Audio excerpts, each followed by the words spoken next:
Varias veces a lo largo de este programa hablamos de dos indicios. Uno, lo que dijo Domingo Cavallo. Dijo, ojo, ojo, o sea, padre de la convertibilidad, admirado por el presidente Javier Milei. Como un momentito, el peso hoy está sobrevaluado respecto del dólar. Esto puede afectar grupos fabriles, poderosos, argentinos, lugares de rentabilidad tradicional, pueden estar en riesgo. Y el otro es lo que se escuchó esta semana a partir de la crisis de los Globocopatel, los grandes pools de siembra, que dice, bueno, no pudieron responder a pagarés que tenían que bancar y se los consideró en un virtual default. Dice, bueno, che, y otras voces del campo empezaron a decir, che, no es negocio plantar soja. Si no es negocio plantar soja en la Argentina, ¿qué demonios es negocio? Esto le quiero preguntar al señor Diego Giacomini. Buenas noches. ¿Qué tal? Empecemos por la soja. Buenas noches, ¿cómo andan? Bien. Mirá, el punto es muy sencillo. Vos tenés que la microeconomía y especialmente el campo, el sector agroexportador y las economías regionales enfrentan una tormenta perfecta. ¿En qué sentido? Primero y ante todo, tienen, debido al plan macroeconómico en general y el plan cambiario monetario en particular, tienen un aumento estrafalario de los costos de producción en dólares. Eso es el primer... El dólar barato. El primer ingrediente de la tormenta de origen autóctono. Después hay un segundo ingrediente, también de origen autóctono, que tiene un gran aumento de la presión tributaria. ¿Por qué? Porque la presión tributaria relevante es la presión tributaria global. Cuando vos sumás los tres niveles de gobierno, porque a ver, un campo paga impuestos provinciales, impuestos nacionales, impuestos provinciales y tasas municipales. Entonces, esto yo se lo expliqué millones de veces a Javier, yo lo vengo diciendo de antes que asumiera. La motosierra era imposible que la pagara la casta y era de cajón, de taquito, que le iba a pagar el sector privado. ¿Por qué? Por el andamiaje institucional político de Argentina. Cuando el gobierno nacional le corta el chorro a las provincias y los municipios, los gobernadores se dan vuelta. Los intendentes, sus legislaturas, sus congresos provinciales se dan vuelta y crean impuestos provinciales, suben tasas provinciales, crean tasas municipales, suben alícuotas de tasas municipales y suben la presión tributaria. A esto le tenemos que agregar que el gobierno nacional también subió la presión tributaria. Claro. ¿Por qué? Primero, bueno, recién contábamos, el impuesto a los combustibles líquidos se sigue cobrando, pero no se toca en la ruta. Bueno, hay un impuestazo, primero y ante todo, que está oculto. ¿Por qué? Porque a nivel impositivo, el gobierno es socio de los precios que más subieron en la economía. ¿Qué quiero decir? Vamos a producir. Para producir se necesita luz. Para producir se necesita gas. Para producir se necesita agua.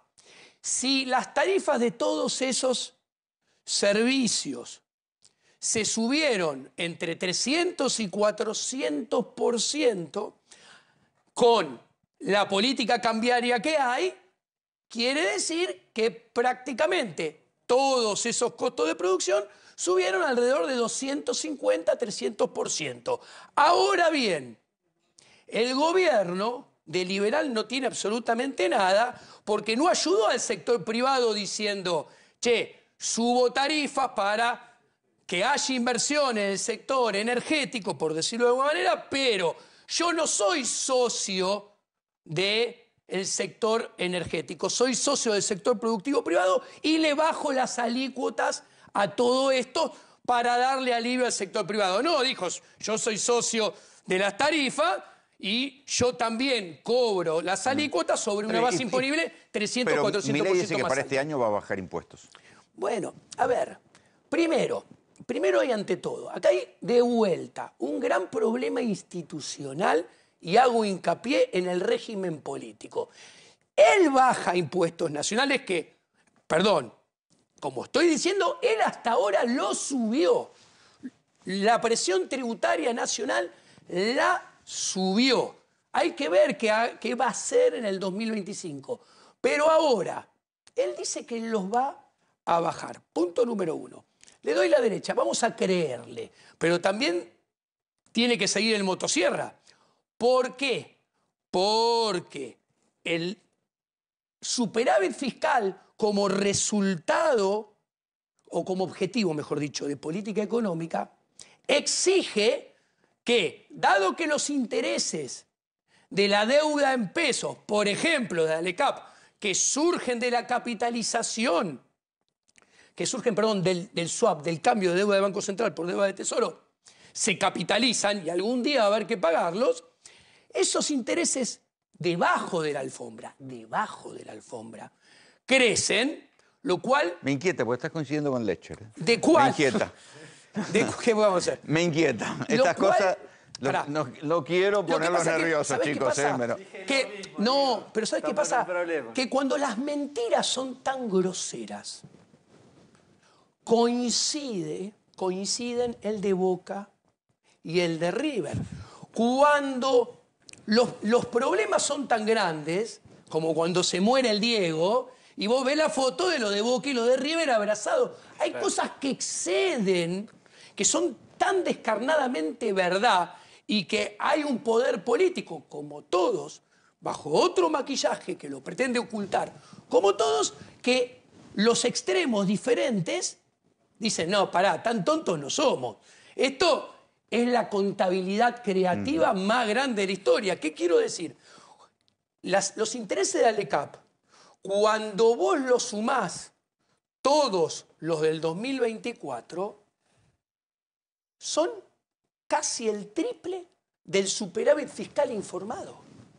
Con lo cual, en realidad, debajo de la alfombra, hay... Los economistas sí, lo que pasa es que los economistas que levantamos estos, uno, nos tratan de ocultar, nos tratan de silenciar, nos arman campañas para desprestigiarnos con recursos fiscales y con actores de la política institucional pagados con nuestros propios impuestos.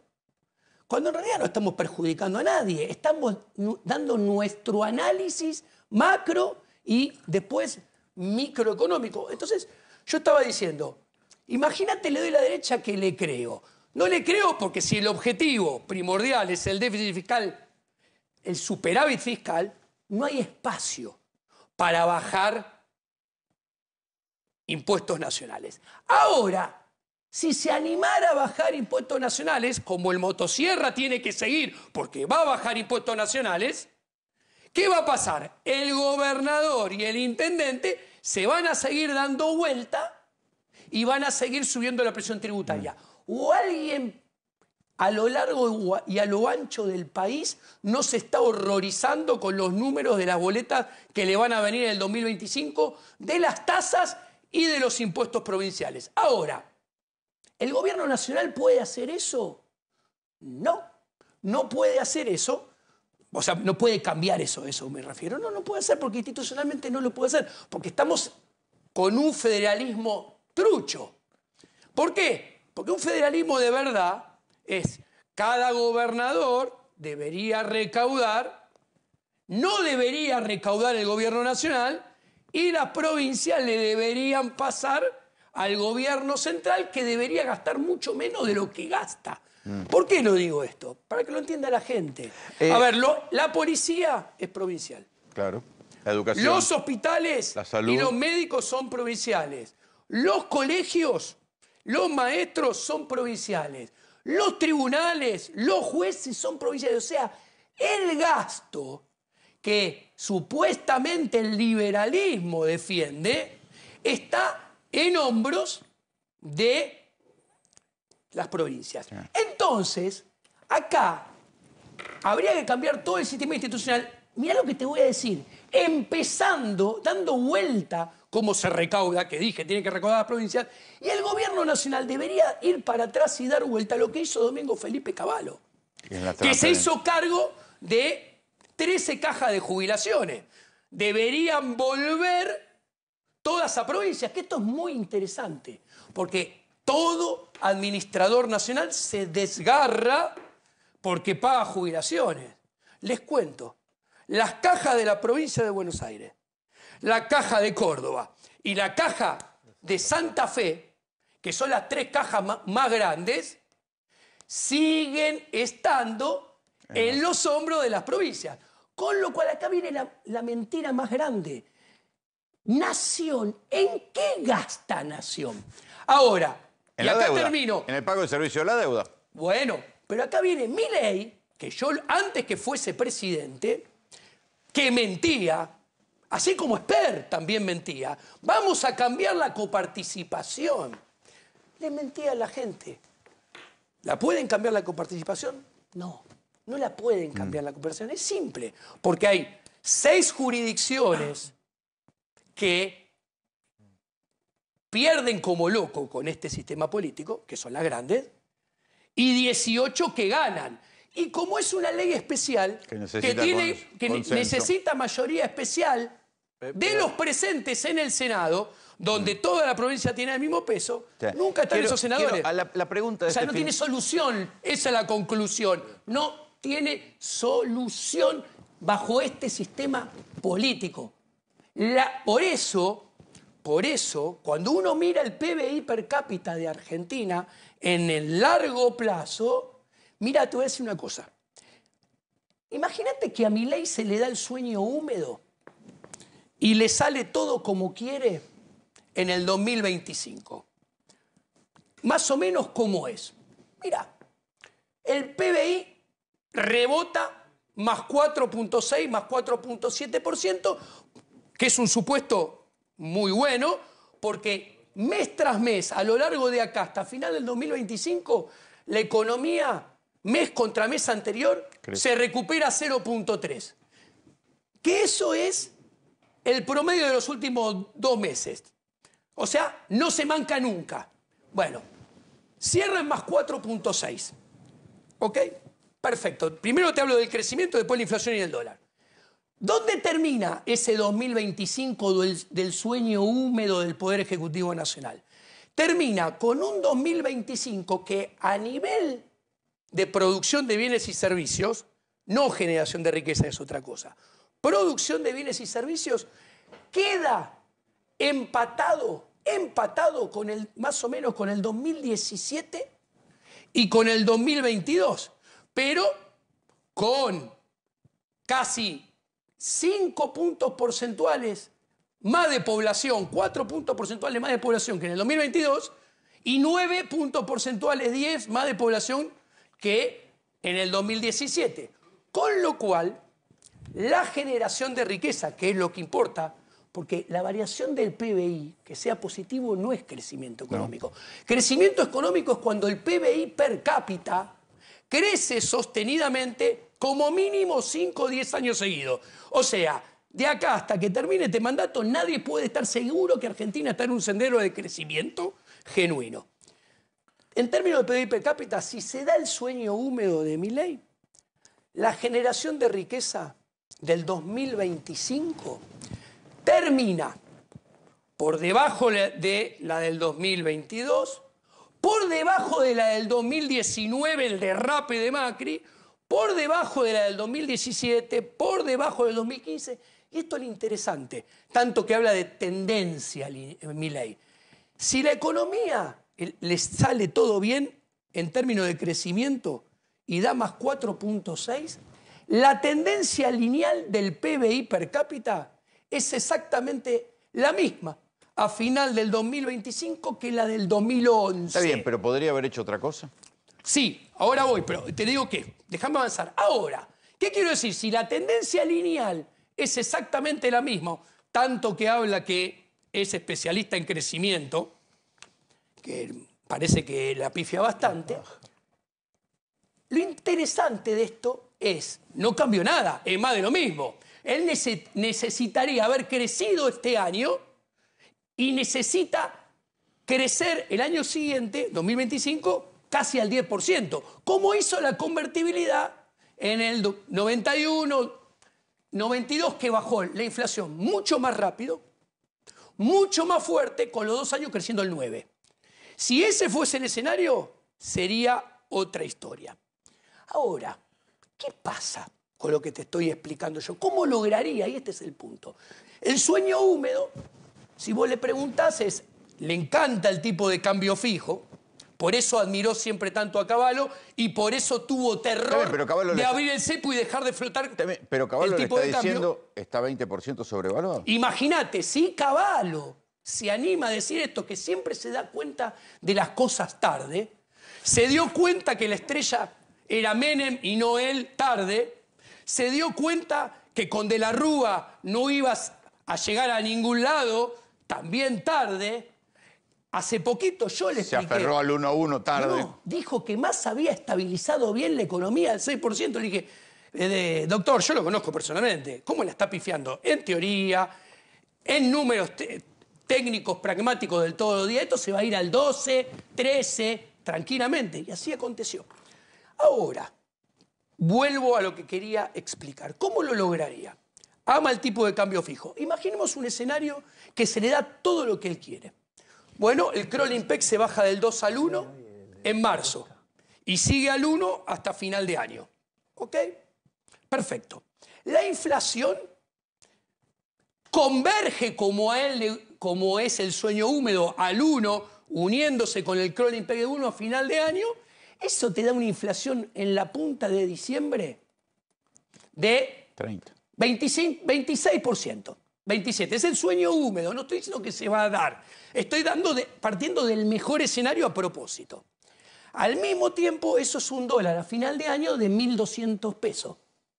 Bueno, si se da todo eso, ese tipo de cambio es el dólar un 10% más barato que en la actualidad.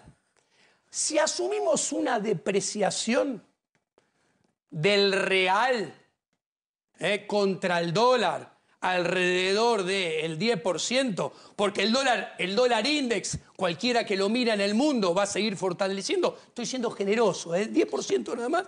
Eso genera que el real va a ser 20% más barato que hoy. Ya lleva el 26 de devaluación. Entonces, ¿qué quiero decir? Exacto. Que si se le da el sueño húmedo y aguanta hasta el final, vos me decís, ¿hay alguna probabilidad que lo logre? Sí, la probabilidad no es 0. ¿Por qué? Porque vos tenés uno, muy probablemente acuerde con el Fondo Monetario. Que aparezca la plata. Vaya a saber si si el fondo pone más plata, ya unos bancos pusieron 1.000. A ver, eso es más deuda, es más impuestos futuros. ¿Para qué se toma más deuda? Para tener dólares. ¿Para qué? Para subsidiar la salida a un tipo de cambio barato de los que ganaron 100, 150, 180, 80, según cuando yo entrado. Pero en experiencias históricas, eso estalló en algún momento. Ahí va. ¿Pero por qué va a estallar? Porque si hoy el campo, que es en la economía argentina lo que es el Real Madrid al fútbol, o sea, es el sector más productivo, más dinámico, más competitivo. Hoy no es rentable producir y los precios internacionales, cuando uno mira hacia adelante, no van a dar la vuelta y van a subir, sino que van a seguir cayendo. Imagínense, el ciclo político también subsidia al gobierno y lo ayuda a que esto siga.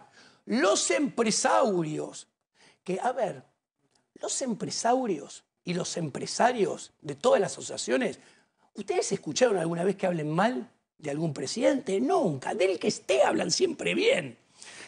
Pero siempre. Entonces, eso también le subsidia el devenir a lo largo del 2025. Está bien, pero va a haber... Empieza a haber grandes fábricas que están complicadas. Asindar, la fábrica de zapatillas. Si él llega a final del 2025, le sale todo bien con este programa, en realidad la infección debajo de la alfombra crece más y más y la tasa de crecimiento de la infección y de la temperatura escondida con ibuprofeno, crece más rápido, porque si no es rentable hoy en día, va a ser todavía menos rentable a final de año. Ahora, es muy interesante esto. Escuchá lo que te voy a decir. Escuchen la mesa. Javier Milei, disfrazado como todo político de raza, hizo un PhD acelerado en política de raza, te dice, yo te voy a devolver la competitividad bajándote impuestos. Es muy loco. Primero, porque no puede bajar impuestos, porque ya dije que hay un montón de impuestos que dependen de 24 gobernadores y de 2.300 intendentes. ¿Ok? Punto número 2. Las retenciones no. ¿Quién es Milei? Mao Zedong. Podría sacar las retenciones. A ver, Milei es Mao Zedong. O sea, él sabe qué impuesto bajar, a quién bajárselo, cuándo bajárselo, en qué magnitud bajárselo. Y no solamente eso, si sabe todo eso, sabe cómo cada función de producción y cada función de costo de cada empresa responde a cada impuesto, porque él sabe cómo tocar la botonera. A ver, si esto pudiera llegar a buen éxito, el socialismo habría sido un éxito, porque esto es socialismo explícito. Entonces, ¿qué quiero decir? Que él no le puede devolver al sector privado competitividad bajando impuestos. Es otra mentira. Es lo que dijo ayer, ¿eh? Pero por eso lo estoy diciendo. Pero a ver, analicemos. Es un político de raza. ¿Por qué? Porque hace lo mismo que los anteriores gobiernos. Él viene y te quiebra los huesos. O sea, los K venían y te quebraban el fémur. ¿Por qué? Porque emitían, te cobraban impuesto inflacionario, ¿entendés? Y después te decían, pará, yo te doy una muleta de madera porque te quebré el fémur. Viene Milei y con este plan económico que te aumenta los costos de producción, hace lo mismo pero con otro nombre, porque viene y te quiebra el peroné. ¿Por qué? Porque te aumenta los costos de producción en dólares, porque te plancha el dólar. Y te dice, che, yo te voy a dar también una muleta. No es de madera como la de los K, que te regalaban el dólar. No, yo te voy a dar una muleta de hierro porque yo te voy a bajar impuestos. Es lo mismo en otro envase. Es lo mismo con otro nombre. Y el sector privado va a terminar en el largo plazo pagando los platos rotos. ¿Se comprende esto?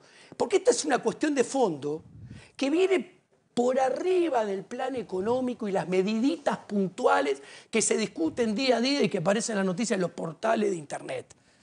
Otra cosa de fondo es filosófica, política y ética. A ver, para que una economía funcione bien y crezca sostenidamente 10 años seguidos, tiene que haber armonía, tiene que haber paz social. ¿Por qué? Porque necesitas que los individuos se asocien y cooperen más, porque para ahorrar más, invertir más, comerciar más, tiene que haber más asociación entre los sectores económicos. Cuando desde la política se vive confrontando, se vive construyendo escenarios violentos, se vive segmentando la sociedad, lo mismo que el kirchnerismo, de vuelta acá, con otro envase, otra camiseta. Ahora, cuando se segmenta la sociedad y la sociedad es más violenta, se comercia menos, se produce menos, se invierte y se ahorra menos. Estoy hablando de largo plazo, que es lo que importa. O sea, 2, 3, 4, 5, 6 años. ¿Y qué sucede? Cuando la economía, indefectiblemente, como resultado de un escenario confrontativo y violento permanentemente, termina funcionando peor, eso alimenta el péndulo político, que era lo que estaban hablando cuando estaban hablando de la ESMA. Y el péndulo político los tenemos adelante de los ojos los argentinos. Lo único bueno que hizo Alfonsín fue el juicio a las juntas, que fue algo excepcional a nivel mundial, porque Nuremberg no eran jueces alemanes. Acá fueron jueces argentinos. Ahora, ¿qué pasó después? Y esto me lo contó Carlos Saúl Menem en persona, que es una... Yo discrepo totalmente. Después vino el indulto, tanto para los militares como para Firmenich y compañía, con el pretexto de pacificar. ¿Cómo vas a pacificar perdonando a los delincuentes de ambos lados? No pacificás nada, alimentás la segmentación, la violencia. ¿Eso qué fue? Padre del kirchnerismo. El kirchnerismo, ¿qué hizo? Tomó, totalmente falto de ética, el bastión de los derechos como un negocio y como un bastión político propio. Está bien, pero también puso en marcha los juicios. Paradójicamente, Menem terminó siendo un senador kirchnerista y el kirchnerismo con esto alimentó este péndulo que viene ahora con Villarruel y compañía. Ahora, en este marco, ¿quién puede animarse a apostar que el péndulo no va a volver? Porque el péndulo se mueve, va de derecha a izquierda. Esto depende del fracaso, ¿no? Sí, Hernán. No, una cuestión, no comparto nada respecto de qué genera confianza en el mercado, mucho menos lo último que mencionabas respecto del juicio a las dos partes y demás, no comparto nada. Pero te quiero preguntar sobre otra cosa. Si yo hablé bien del juicio. Supongamos por un segundo que no se bajan impuestos. Sí. Y que olvidémonos por un segundo la capitalización de los intereses. Digo, es olvidarse algo grande. En lo que coincidían. Sí, en lo que coincidían. Pero quiero llevarte a este escenario, por un año, supongamos. No te lo digo más porque estoy pensando en el proceso electoral. Milei tiene posibilidades de sostener este tipo de cambio apreciado con una cuenta corriente que ya es deficitaria y bastante deficitaria. Mira, yo creo que es parte del problema de la política institucional. Este ciclo electoral que hace que estemos en campaña política cada 18 meses, o inclusive menos, yo con el paso del tiempo me he sorprendido porque subsidia cualquier animalada. Subsidió a Sergio Tomás Massa. Y en el pasado, también, por ejemplo, en el 2017, subsidió a Macri, que Macri gana al galope las elecciones de medio término del 2017. Y se estrella. Con un plan económico que a todas luces era un desastre, ¿no? Entonces, yo no descarto, uno, que a Javier no le va a ir excepcional en las elecciones, que tal vez necesitaría que le fuera excepcional, pero le va a ir bien, porque es parte, la gente quiere tener esperanzas de que va a venir un político y por arte de magia, a uno le dicen magia, a otro le dicen fuerza del cielo, le resuelva todos los problemas. Entonces, después de la elección, ¿qué hace Milei si le va más o menos bien? ¿Cómo? Después de la elección, ¿qué hace si le va más o menos bien? Yo creo que está en un callejón sin salida, porque si se le da el sueño húmedo y que tiene chances que se le dé, no le asigno ninguna probabilidad, porque no me saca el dedo por la ventana, si le va bien, él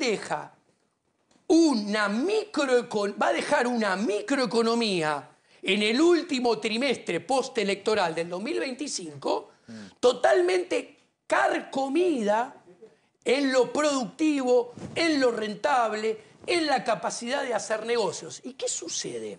A ver, una economía... bueno, tarde o temprano siempre termina así el cuento. Siempre termina así porque...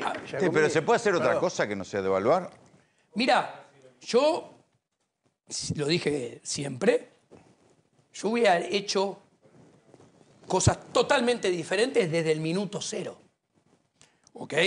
Con respecto al plan económico. A ver, veníamos del peor gobierno de la historia, con el peor ministro de la historia, Sergio Tomás Massa, y era la oportunidad de oro de echarle la culpa de todo lo que ibas a hacer en los primeros meses. Milei lo hizo. No, pero mal.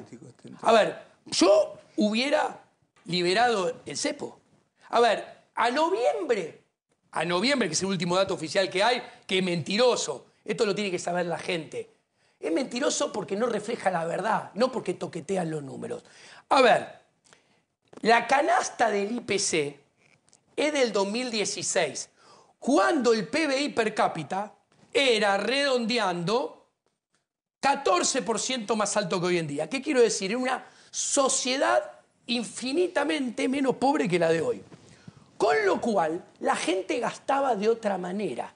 Si yo te digo que el IPC de hoy en día asume de que de cada 100 pesos que gasta el consumidor argentino promedio, escuchá lo que te voy a decir, medicina prepaga, expensa, luz, gas, agua y colegios, se lleva solamente 40 de 100, vos te estás diciendo, che, el IPC realmente no refleja la realidad, es una porquería. Segunda vez que coincidís con Lecher. Ahora, y cierro, Segunda vez, ya están raros, ¿eh? Todo el gasto que está pisado es lo que aumentó 300 o 400%, entonces la inflación es mucho más alta. Giacomini, escúcheme una cosa. Sí, lo escucho, señor, que no me tutea.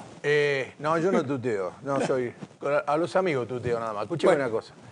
Mi pregunta tiene que ver con esto. Ahora viene el pago este mes de 4.000 millones de dólares de los bonos soberanos. En julio se repite. Bien.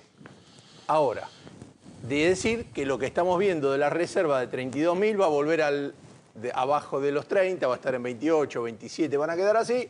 Y después viene el tema de si el campo liquida o no. De eso no hablamos. Usted me está diciendo que capaz que le sale bien. El campo a estos precios de la soja internacional y a este precio del dólar, ¿usted cree que alegremente empieza en marzo a desprenderse de la cosecha? Yo dije, capaz le puede salir bien. Yo estoy hablando, fui muy claro. Empecemos por el mejor escenario, que es el sueño húmedo del Poder Ejecutivo Nacional. Eso no quiere decir que yo no piense que macroeconómicamente está lleno de riesgos por todos lados y que pueda no salirle. Claramente también hay una probabilidad de que no le salga. Es otra condición con respecto al comienzo del año pasado y además hay toda una cuestión de esto de Brasil, que no se puede poner la sombrilla, estaban contando, eso empieza a impactar en la balanza comercial. Bueno, ¿no? a ver, es un plan económico, para que lo vean, que de acá hasta que termine el 10 de diciembre del 2027 necesita que toda la economía mundial, que los principales socios comerciales de Argentina, que Brasil no estornuden y necesita que el mercado interno no se refríe. Ahora, esto lo sabe Javier. Va en crisis. Bueno, esto lo sabe Están Javier. cerrando. Perdón, la regla política económica es que nada salga como vos pensás que va a salir. ¿Cuántas empresas cerraron? 12.000. Pero a mí no me sorprende. O sea, yo trabajo mayoritariamente con la economía real. Yo no me llevo bien con el sector financiero. ¿Por qué? Porque es muy sencillo. Vos tenés un sector financiero que está exultante de corto plazo y una economía real que está pesimista de mediano y largo plazo. Ahora, para que una acción valga cada vez más, las empresas tienen que producir cada vez más, vender cada vez más, comerciar cada vez más. Para que un bono de un país valga cada vez más, vos tenés que tener una macroeconomía que crezca sólidamente, sostenidamente, cada vez más para que la deuda sea más fácil de ser pagada y la deuda se achique. Bueno, vos fíjate que si sucede todo lo que necesita la economía financiera para que la economía real haga el catch-up de la financiera y vayan las dos juntas, no sucede. Sucede exactamente lo opuesto. Entonces, lo más probable es que si todo sigue así y no hay cambio de fondo, en algún momento la economía financiera haga el catch down hacia la economía real. ¿Por qué? Porque no pueden ser dos calles paralelas que nunca se juntan. ¿Por qué? Porque la economía financiera depende de la economía real. A ver, en economía hay un orden. Es los caballos, el carruaje. No puede haber, lo doy vuelta, el carruaje adelante, los caballos detrás. Primero hay que producir para después consumir y ahorrar. No es consumo primero, después produzco. ¿Qué quiero pero decir? la producción está en crisis. Ahí está. Está bien, pero si la producción está en crisis, lo financiero no puede ir para arriba. Pero suponete que estemos frente a un cambio de matriz productiva, ¿sí? El que no solo sea el Real Madrid del campo, sino que también el oil and gas, como dicen ahora, que se ponen finos, Sí. el litio y todo esto traiga tantos o más dólares del campo, ¿sí? Y que no convenga, no sea negocio fabricar un carajo en la Argentina. ¿Quién está pensando ese cambio de matriz productiva? Pensando no lo está pensando nadie, pero te contesto, pero muy arteramente. Es un cambio de matriz productiva. Necesita 3, 4, 5 años para plasmarse, porque implica pensar ver oportunidades, identificar oportunidades, pensar cómo las llevo a cabo, buscar el financiamiento, empezarlas a ejecutar y hasta que están maduras pasan 3 o 4 años. ¿Ok? O sea, ¿qué quiero decir? Para que esto siga para arriba lo financiero con un cambio de matriz productiva que exige 3 o 4 años para estar plasmado, en esos 3 o 4 años, lo financiero con el movimiento de un solo precio, que es el tipo de cambio, se te da vuelta así en semanas. Perdóneme una cosa en sola. semanas. Escúcheme una ¿Entendés? sola cosa. El programa, vio que hay un programa famoso ahora que se llama Serrucho, que está en Ahora Play. Que usted a veces sale ahí, también está invitado. Nunca veo Ahora Play. Bueno, no sale ahí, no quiere. No, Bueno, no, he ido una vez, pero... Pero, perdón, lo que está en la Argentina es el tercer año que la bolsa... Hay muchos que no me quieren escuchar. ¿eh? La Que tercera, hable, perdón. el tercer año que la bolsa argentina bate récords. Sí. Y lo llamativo es que lo batió en 2 años también del gobierno de Alberto Fernández. Pero este año de Milei es increíble exponencialmente cómo ha crecido. Mi pregunta es, lo que no hay es serrucho. Es como si fuera un cohete que va para arriba. Usted ve la bolsa norteamericana y sube y baja y va hacia arriba, pero tiene correcciones. Acá no hay corrección, está todo que vuela. A mí me asusta eso. Es raro eso. Porque si vos mirás ese mismo periodo que vos estás diciendo, cuando vos ves el PBI y vos ves el PBI per cápita, va para abajo. Entonces, ¿cómo puede ser que el mercado bursátil vaya todo para arriba y las empresas de la economía real produzcan menos? Y la generación de riqueza pie de del barro. PBI per cápita se caiga. ¿Tiene pie de barro? Y claro.